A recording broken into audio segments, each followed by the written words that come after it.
A man reached out to open the fridge, but suddenly saw an assassin lunging at him. He immediately realized that his cover had been blown and started wildly throwing cans at the assassin. When the attacker got close, he kicked him hard to the ground.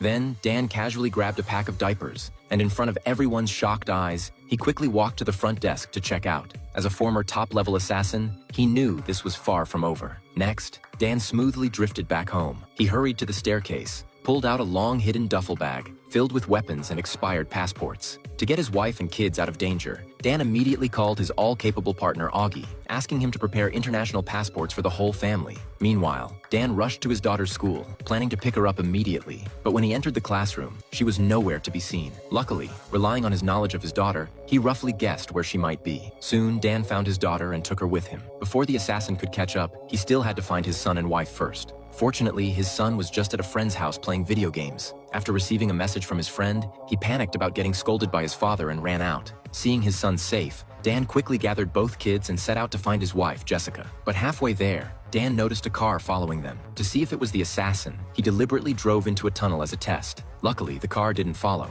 Dan exhaled in relief and successfully reunited with his wife, telling the kids they were going on a trip. He didn't explain much to his wife, just urged her to quickly get into the car. But it was already too late. The assassin had anticipated his move, laying an ambush to take them all out at once. Just then, a bus happened to pass by, and Dan vanished behind its shadow. When the assassin reached the garage, Dan immediately started the car and drove down another route. But they hadn't gone far when the assassin caught up from behind, trying to force Dan's car to stop. In a critical moment, Dan made a sharp drift at a fork and drove down a narrow alley. He suddenly realized that these enemies always knew his exact location. They must have installed a tracker on his car. To shake off the tail completely, Dan drove to his workplace's garage and closed the door the moment he entered. He pretended to inspect a car, quickly lifted the chassis, and found the tracker in a matter of seconds. To avoid suspicion, Dan secretly moved the tracker to a boastful colleague's car. The colleague gave him a knowing look, then slammed the gas and sped onto the highway, successfully drawing the assassin away. After losing the threat, Dan drove his family straight to Las Vegas. What he didn't know was that the head of the assassin organization, McCaffrey, had already arrived at his former home.